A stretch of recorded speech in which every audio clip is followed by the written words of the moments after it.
네, 이 시간 하나님의 말씀 창세기 말씀입니다. 창세기 41장 1절부터 16절 말씀 우리가 함께 보시겠습니다.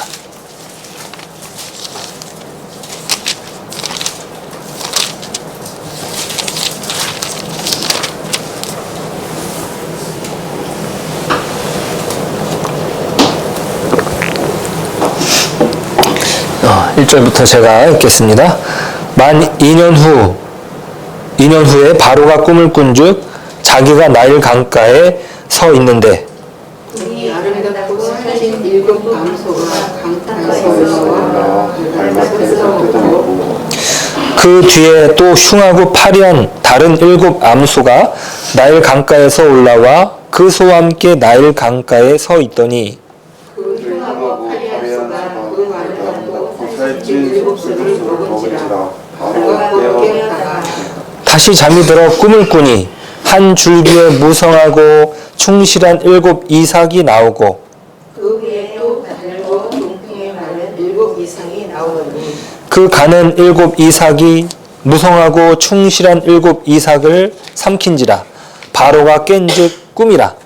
마침내 그의 마음이 용맹하여 사람을 보내어 미국의 점술가와 현인들을 모아 모두 그들에게 그의 꿈을 말하였으나 그것을 바로에게 해석하는 자가 없었더라. 술 맡은 관원장이 바로에게 말하여 이르되 내가 오늘 내 죄를 기억하나이다. 바로께서 종들에게 모아서 나와 뻥뚫는 관원장을 친제자의 자리에 두셨을 때에 나와 그가 하룻밤에 꿈을 꾼즉 각기 뜻이 있는 꿈이라. 그곳에 친제자의 종된 히브리 청년이 우리와 함께 있기로 우리가 그에게 말하되 너희 꿈을 묻되 그 꿈대로 세상에 해석하니 그 해석한 대로 되어 나는 복직되고 그는 매달렸나이다. 이에 바로가 사람을 여성을 이들이 그렇게 그를 묵게서 그에 넣으시나 요셉이 옷 수염을 깎고 그의 옷을 갈아입고 바로에게 이르되 바로가 요셉에게 이르되 내가 한 꿈을 꾸었으나 그것을 해석하는 자가 없더니 들은즉 너는 꿈을 들으면 능히 푼다 하더라. 요셉이 바로에게 대답하여 이르되 내가 아니라 하나님께서 바로에게 편안한 대답을 하시리이다. 아멘. 네, 우리 창세기 말씀을 오랜만에 다시 보게 됩니다. 자, 요셉 이야기를 통해서 우리가 계속 또 지난 주간 큐티 말씀으로 보고 있었는데요. 자, 요셉은요, 꿈 이야기로 시작합니다. 물론 요셉에게만 꿈이 허락된 것이 아니었죠. 꿈은요, 누구나 밤에 꿉니다. 오늘 성경에서 요셉이 꿈을 꾼 것이 아니라 바로가 꿈을 꾸었는데, 자, 야곱도 꿈을 꾸었고요. 아브라함도 꿈을 꾸었습니다. 자, 문제는 그 꿈들의 주체가 하나님이십니다. 그러니까 오늘 말하고 있는 꿈은 그냥 우리가 잠을 자다가 꾸는 그런 꿈이 아니라 하나님이 주시는 꿈에 대해서 말하고 있습니다. 자, 그런데 요셉에게서 그 꿈을 꾸게 하신 하나님은 숨어 계십니다. 네, 하나님이 그 속에 숨어 계셔요. 꿈을 주신 분은 하나님이시지만 분명하게 하나님이셔요. 그런데 요셉의 시대에 와서 그 하나님에 대한 직접적인 언급이 없습니다. 그러니까 꿈을 주셨는데 그 꿈이 누가 주었는지 분명하지 않아요. 자, 그 전에 아브라함에게 하나님이 나타나셨을 때 가나안 땅으로 가라는 분명한 지시가 하나님으로부터 왔습니다. 아브라함은 그 하나님이 하나님인 줄 몰랐지만 신들, 자기가 믿고 있는 신들 가운데 한 신이라 여겼을 테지만 그 말씀이 특별하여서 그 말씀을 따라서 자기의 본토 친척 아비집을 떠났어요. 그런데 그것을 아브라함이 주도해서 떠난 것이 아니라 그 아버지가 주도해서 떠났다라고 성경은 기록하고 있습니다. 하나님이 꿈을 주셨는데 그 아브라함이 하나님을 몰랐지만 분명히 자기가 준 꿈이라는 것을 분명하게 이야기하십니다. 야곱에게 주는 꿈도 그랬습니다. 하나님이 주셨다라고 하는 분명한 계시가 있었습니다. 그런데 이 요셉의 꿈에 있어서는 그렇지 않았어요. 그것은 그저 비슷한 내용이 반복되어서 주어진 것뿐입니다. 이 반복이 바로 하나님이 주셨다라고 하는 것의 암시이죠. 암시예요. 보이지 않는 거예요. 형의 볕 집단들이 자신의 볕 집단에 절을 하는 거예요. 그러니까 신기해가지고 형들한테 이야기를 하죠. 그리고 또 꿈을 꾸었는데 이제는 해와 달이 자기에게 절을 합니다. 이 해와 달은 아버지 어머니예요. 그리고 형제들의 별들도 자기에게 절을 하는 꿈을 2번 비슷한 꿈을 연속해서 꾸게 됩니다. 그런데 그때는 그 꿈을 해석할 실력이 없었어요. 실력이 없었다라고 하는 표현이 정확합니다. 누구도 그 꿈이 무슨 뜻인지 몰랐습니다. 꿈을 꾼 당사자 요셉도 몰랐고, 자, 그러면서 자기가 꿈을 꿨는데 말도 안 되는 내용이다 생각을 해서 자기 형들한테 자랑하듯이 말한 거예요. 자기 생각에는 형들도 재미있어 할 줄 알았어요. 야, 너 그런 꿈을 꿨냐? 야, 신기하다, 신기해. 뭔가 좀 특별한 거 있는 것 같기도 한데, 에이, 그러진 않을 거야. 너는 우리 중에 제일 꼬만데. 그렇게 넘어갈 줄 알았어요. 자, 그런데 정작 형들은 그것 때문에 요셉을 더 미워하게 되었다라는 거예요. 그러니까 그런 분위기도 파악하지 못하는 요셉이었어요. 한낱 철없는 아이였을 뿐입니다. 자, 그들은요, 요셉을 죽이려는 작정까지 하게 돼요. 왜요? 그 꿈 때문에 말이에요. 네. 야, 이놈을 우리가 가만히 내버려둬서는 안 되겠어. 죽여야 되겠어. 자, 그 죽음에서부터 요셉은 벗어나서 애굽으로 종으로 팔리게 되죠. 자, 아이러니하게도 요셉에게 준 꿈이 요셉을 불행으로 넣었어요. 왜냐하면 그 꿈을 해석할 수 없었기 때문이에요. 꿈을 해석할 수 없었다.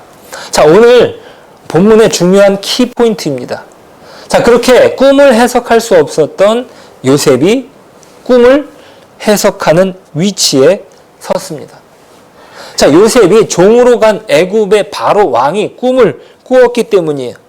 자, 어느 날 바로는 꿈을 꿉니다. 요셉과 비슷하게 2개의 꿈을 꿔요. 2개의 꿈을. 자, 이 2개의 꿈이라고 하는 것은 하나님이 직접 나오지 않지만 하나님이 주셨다라고 하는 것의 암시입니다. 자, 꿈속에서 바로는 나일 강가에 서 있습니다. 나라의 번영. 자, 우리나라도요, 한강의 기적이라고 하잖아요.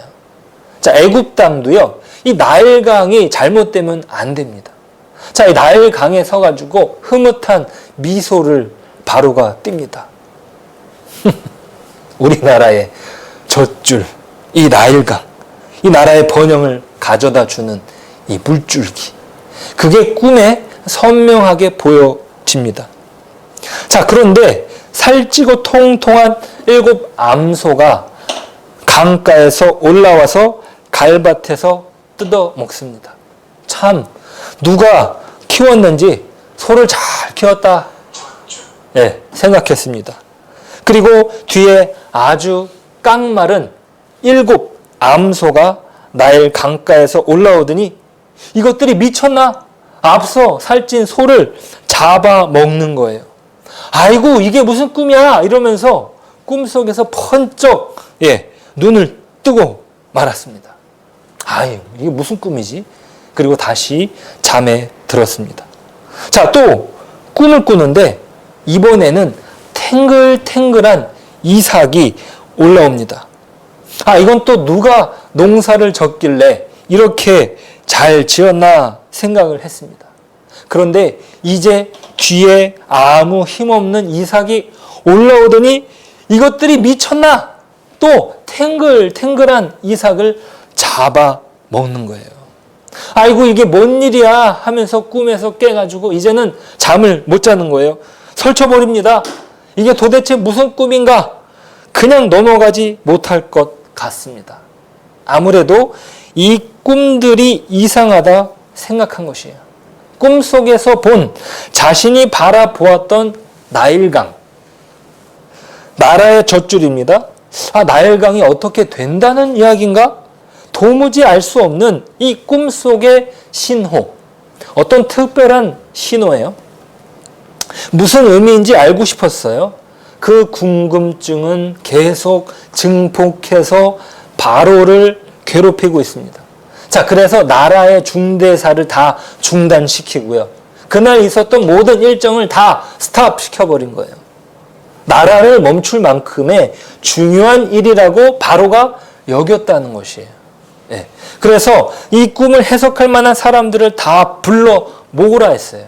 8절에 기록이 되기를요. 같이 읽어보실까요? 아침에 그의 마음이 번민하여 사람을 보내어 애굽의 점성가와 현인들을 모두 불러 그들에게 그의 꿈을 말하였으나 그들을 바로에게 해석하는 자가 없었더라. 예, 해석하는 사람이 없었어요. 자, 요셉이 처음 꿈을 꾸고 해석할 수 없었던 것처럼 말이죠.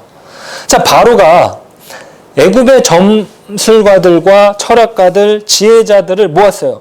당장 모은 거예요. 마음이 번민해가지고. 야, 이래다간 안 되겠어. 그래서 나라의 모든 사안을 멈춰놓고 이 이야기를 꺼냈습니다. 야, 누구든 한번 말해봐라 했는데 누구도 말하지 못하는 거예요. 자, 왜냐하면 꿈이 주는 위력에 주눅이 든 것입니다. 뭔가 좋지 않은 메시지가 들어있는 것 같은데 누구도 말을 못하는 것은 자칫 잘못 말했다가 자기의 목이 달아날 수 있기 때문이에요. 지금 바로 왕은 너무 진지한 나머지 두려움에 휩싸여 있기 때문입니다. 겁을 먹고 있어요. 지금 나라의 1인자가 신의 아들이라고 불리우는 바로라는 사람이 그 꿈 때문에 발발발발 떨고 있는 것이에요.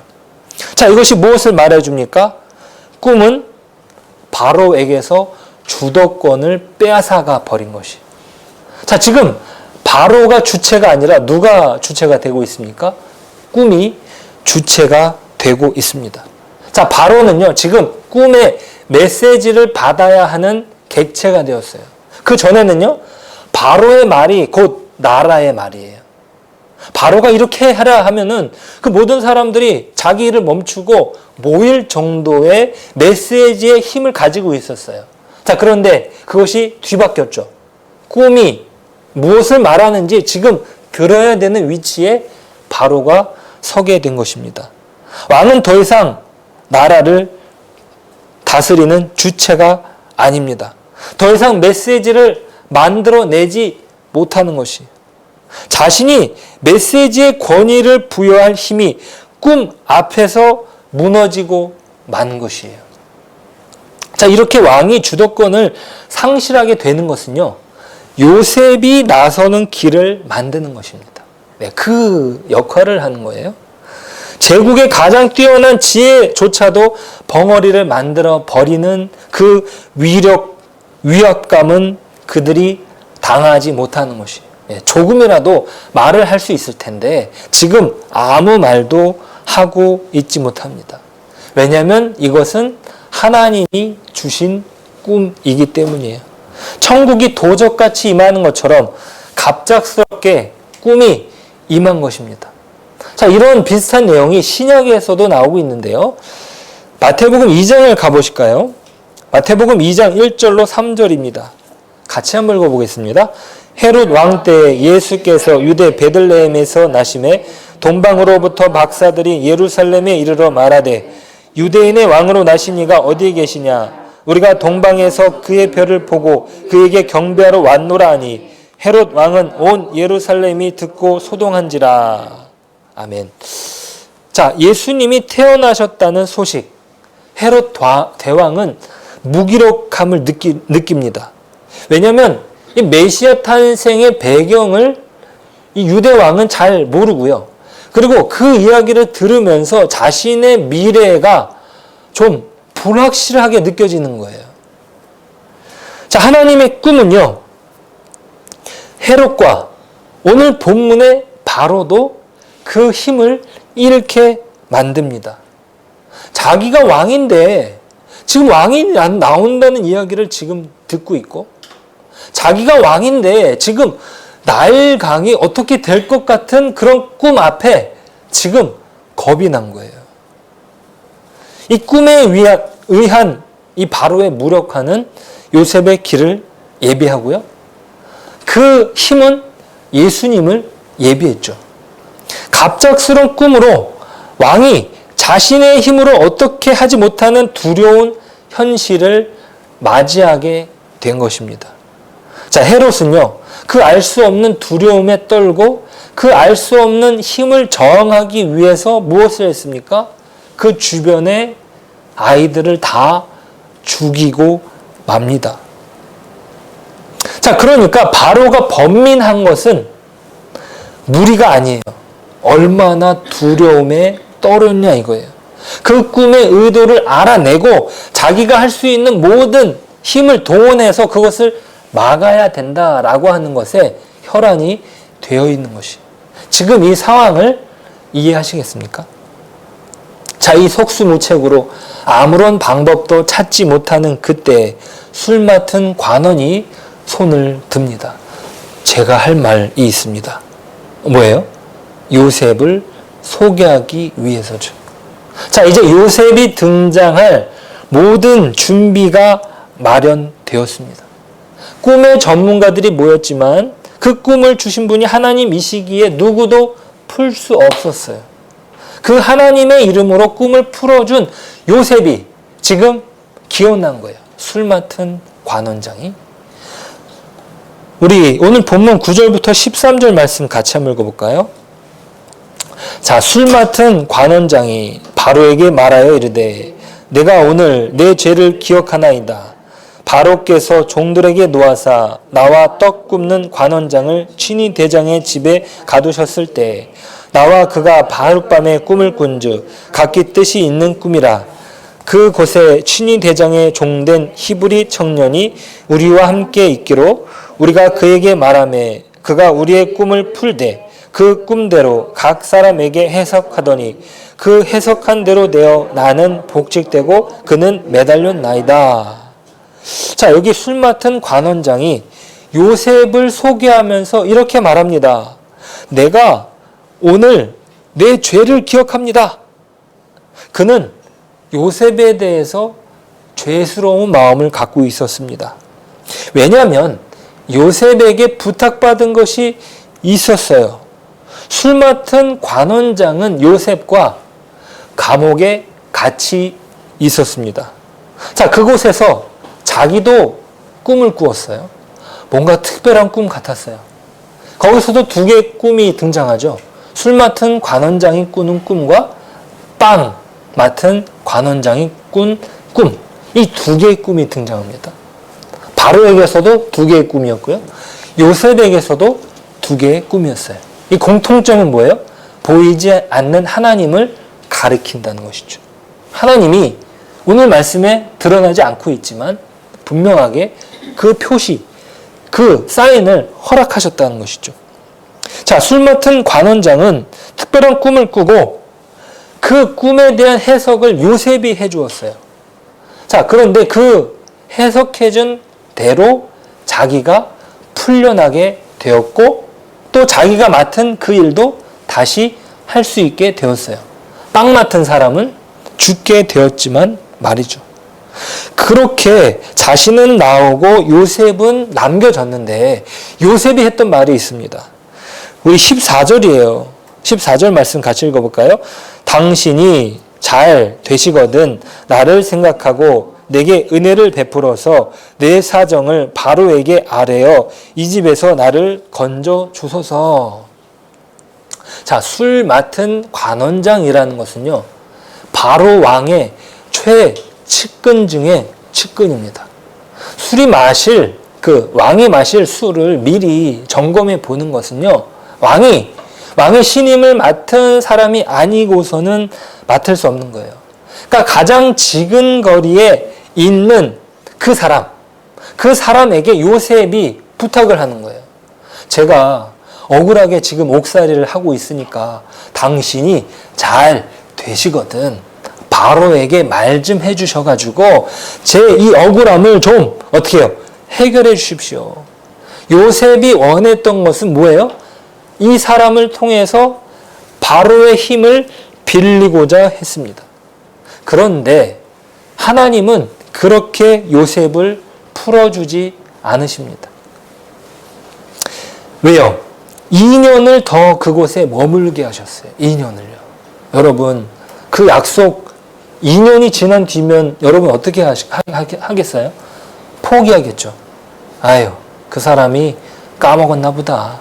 아니면 그 사람이 어떻게 자리를 떠났나 보다. 그렇게 까먹어버린 시간. 관원장도 까먹어버렸고 그 2년의 시간은 오늘 1절에 기록이 되었고요. 네. 기록된 이유가 바로 거기에 있습니다. 그 지나가 버린 시간에 대한 미안한 마음이 요셉에게 죄를 지었다 말하고 있어요, 지금. 예. 자기가 죄를 지었다. 그래서 말씀을 드립니다. 라고 하면서 바로에게 이야기했죠. 그러면서 바로가 당장 요셉을 데려와라. 그리고 요셉은 바로 앞에 서게 됩니다. 이 모든 것이 다 하나님께서 계획하신 거예요. 예. 이런 드라마도 없는 것이죠. 바로에게 꿈을 주신 이도 하나님이시요.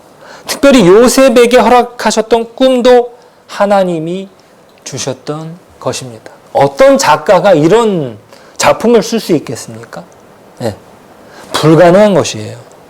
요셉은 이제 이것을 알 수 있게 되었습니다. 16절에 그의 고백이 그렇습니다. 16절 같이 읽어보실까요? 요셉이 바로에게 대답하여 이르되 내가 아니라 하나님께서 바로에게 편안한 대답을 하시리이다. 아멘. 자, 요셉은요, 오늘 본문의 이 마지막 대답처럼 이 모든 일을 주관하신 분이 하나님이심을 고백합니다. 내가 아니라 하나님께서 바로에게 편안한 대답을 하시리이다. 지금 바로가 얼마나 불안한지, 바로가 얼마나 그 꿈 앞에서 객체가 되고 있는지, 얼마나 작아져 있는지 그는 알고 있었어요. 하나님께서 당신을 편안하게 해 주실 것입니다. 요셉은 무엇을 깨닫고 있습니까? 자기에게 꿈을 주신 분이 하나님이시라는 것, 그것이 결코 개꿈이 아니에요. 예, 그냥 하룻밤에 지나가는 일몽이 아니었습니다. 바로에게 주신 꿈도 마찬가지입니다. 누가 주셨다고요? 하나님이 주셨다라는 것이죠. 예전에 깨닫지 못했던 진리를 깨닫고 있습니다. 어떻게 이렇게 바로 앞에 설 수 있는지, 이것은 도저히 불가능한 일이에요. 불가능한 일이에요. 세상 속에서 이런 일이 결코 일어날 수 없는 것이죠. 어떤 드라마 작가가 이런 작품을 쓸 수 있겠습니까?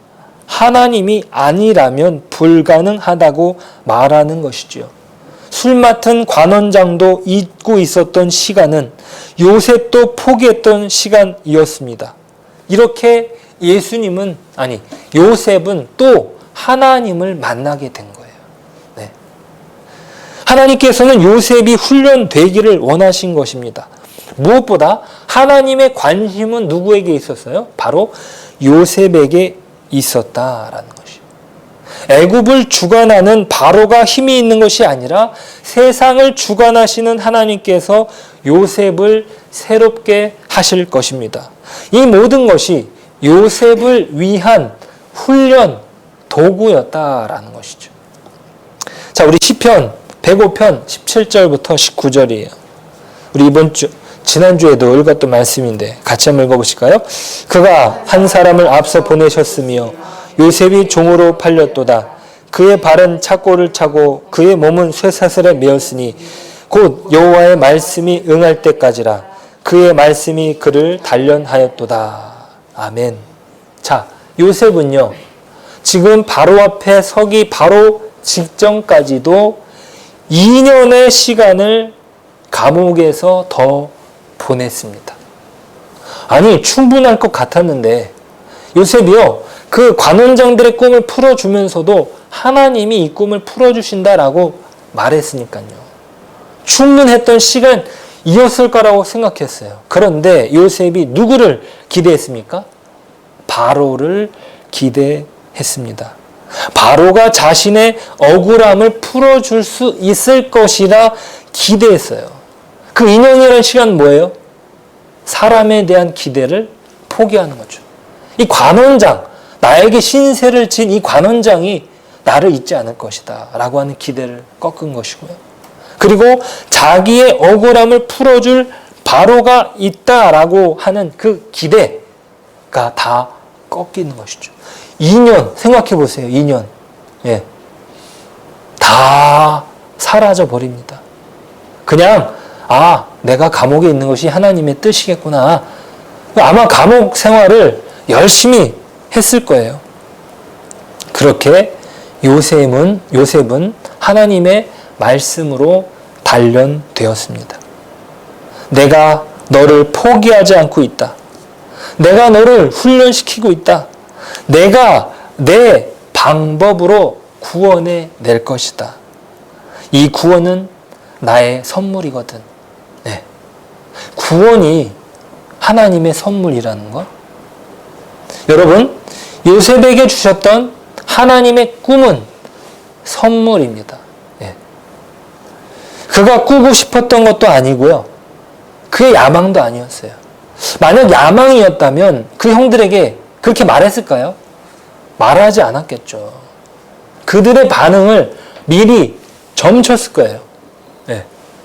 야망이라면 그 꿈을 그렇게 허비하지 않았을 거라고요.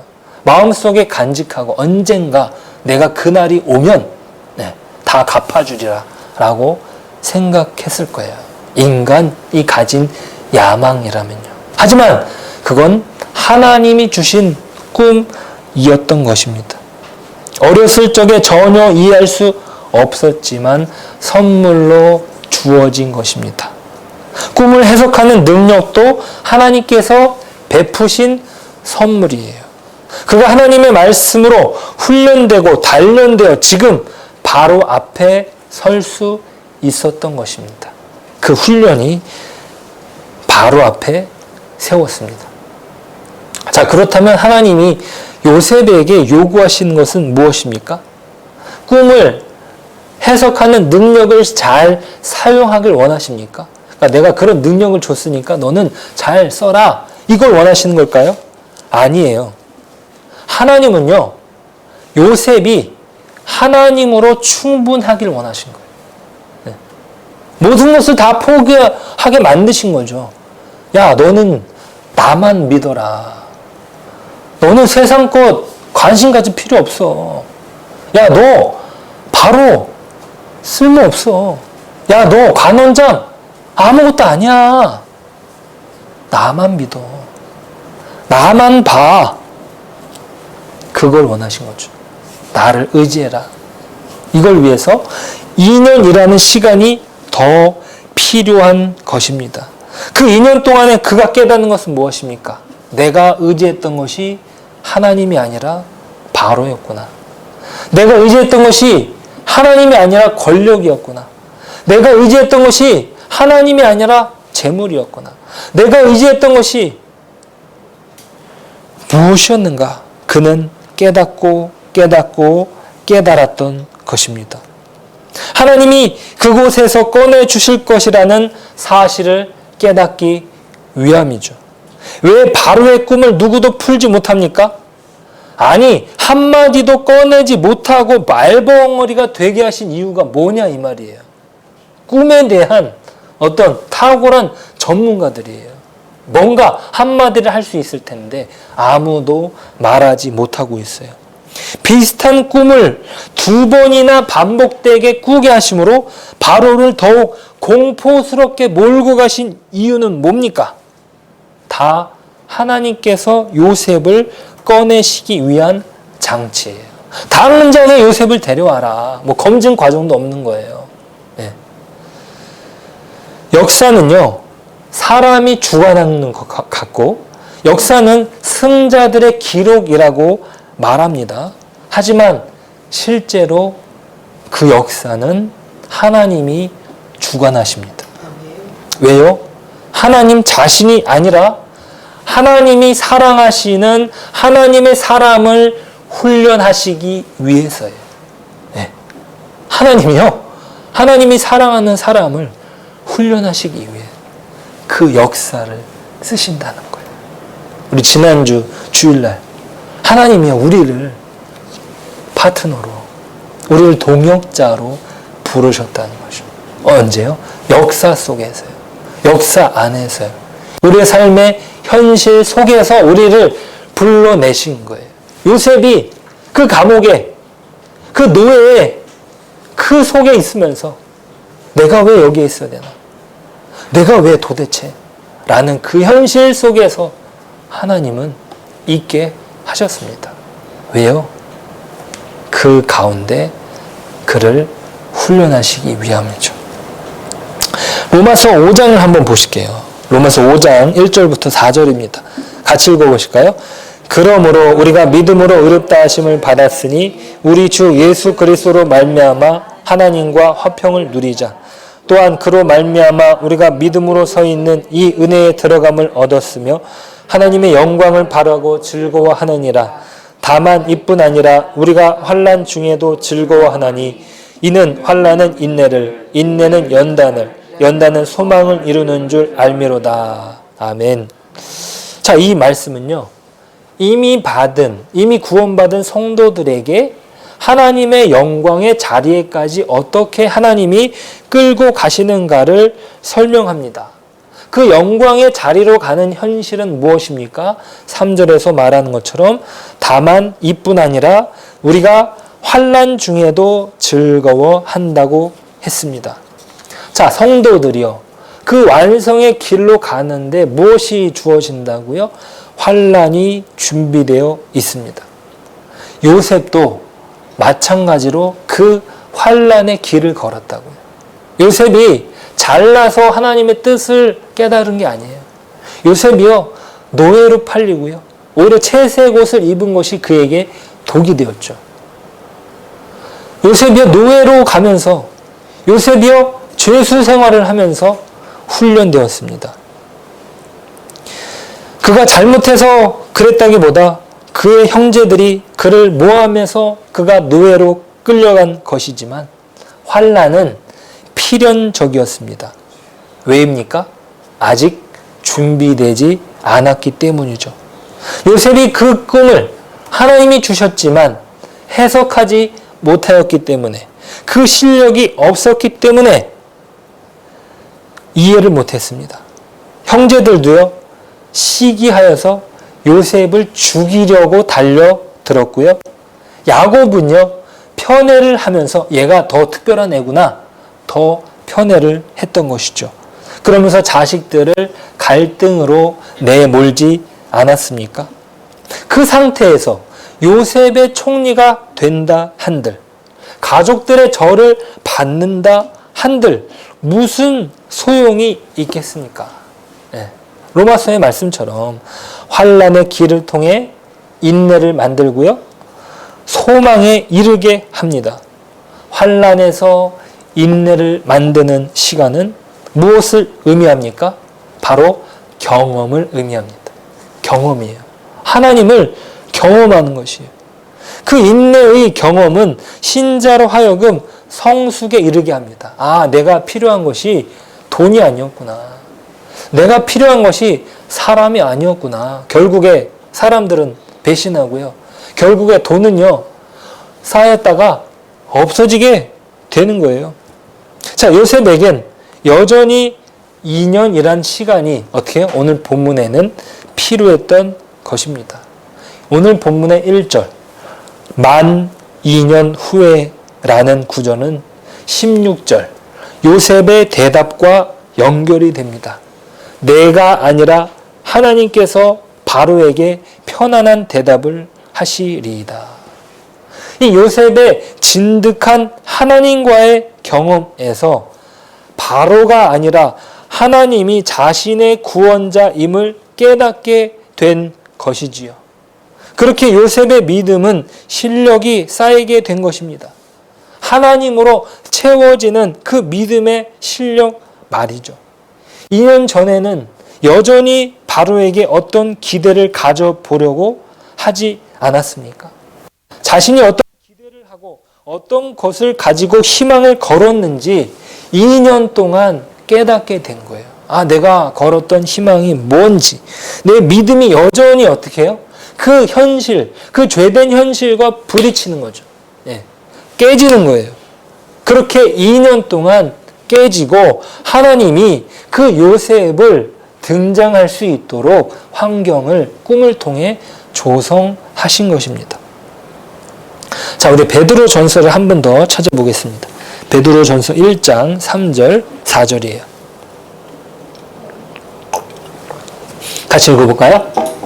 우리 주 예수 그리스도의 아버지 하나님을 찬송하리로다.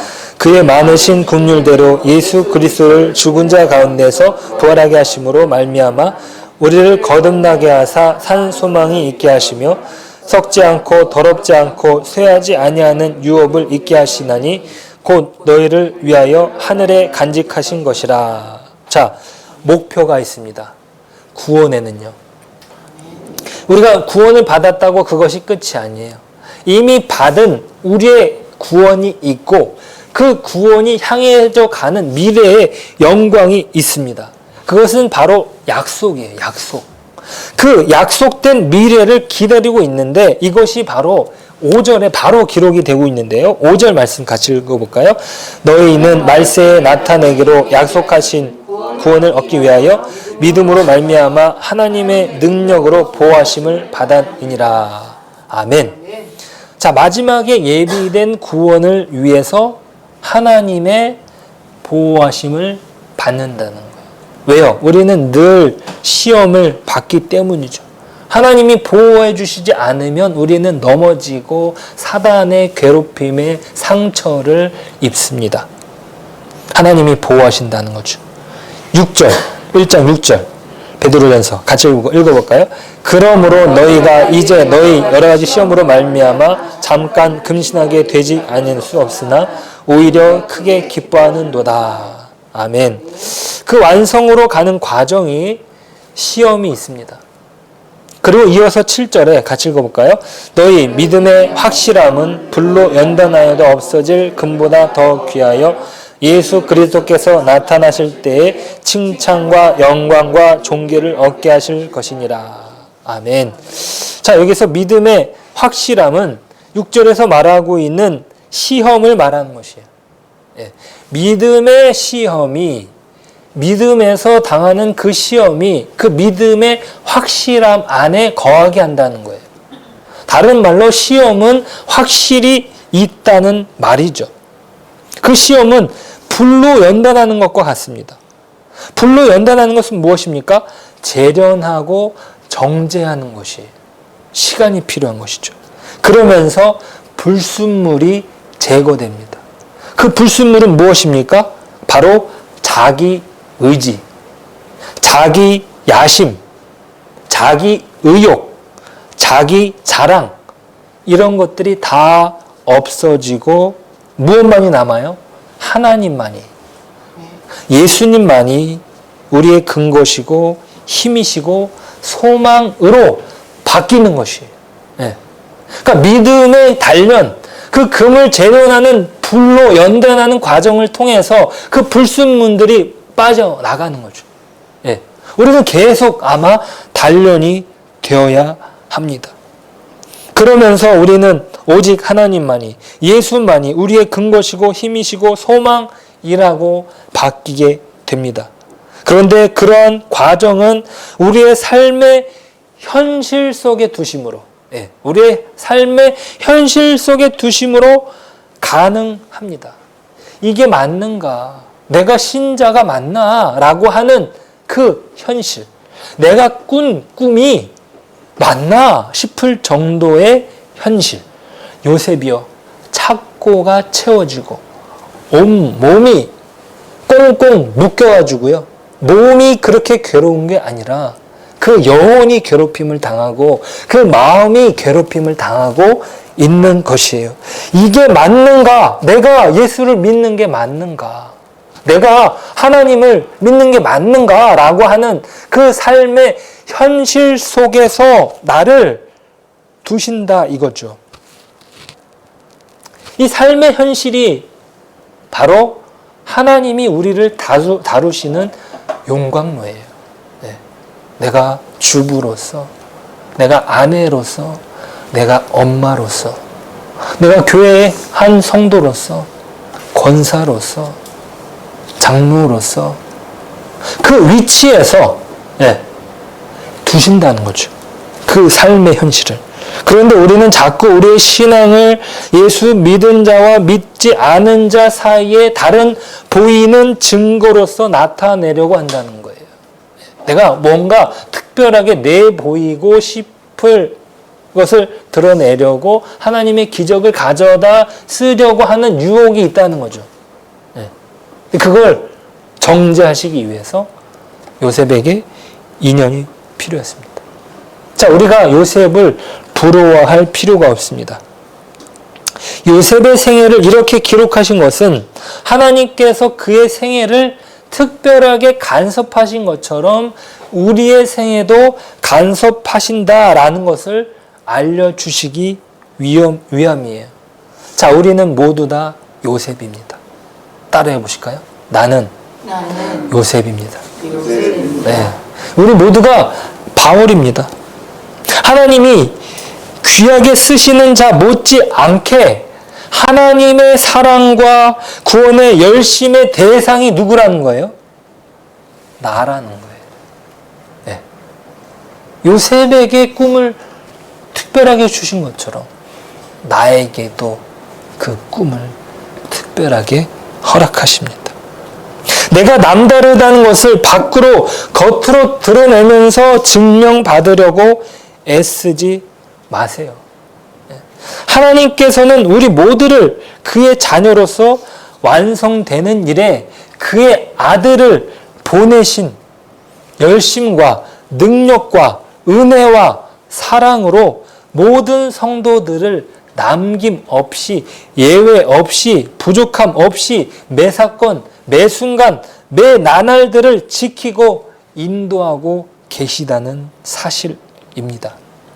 이것이 우리가 오늘 본 말씀의 내용입니다. 모든 하나님을 아버지라 부르는 하나님의 백성들의 현실입니다. 누구를 부러워하실 필요가 없습니다. 여러분 자신이 하나님의 정말 귀한 자녀요. 여러분을 위하여 그 아들을 보내셨고 지금도 함께 하시고 온 우주와 역사를 동원하여 여러분을 편들고 계십니다. 네. 오늘 시대를 주름 잡는 바로 앞에 요셉을 내세우시는 것처럼 말이죠.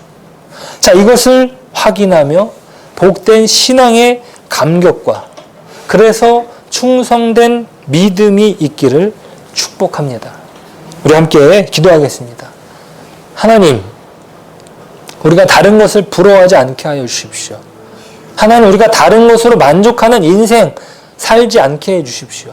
하나님, 여전히 요셉이 하나님의 말씀으로 훈련되었습니다. 만 2년 뒤에 바로에게 꿈을 주시는 것으로요. 오늘 우리에게 그 시간을 통해서 정제되어지고 오늘 우리에게 하나님께서 우리를 통해 우리의 인생을 통해서 그 빚어가시는 그 하나님의 말씀의 손길에 우리 자신을 맡겨드리길 원합니다. 우리 이렇게 함께 기도하겠습니다. 하나님 아버지, 이 시간 하나님의 말씀을 들었습니다.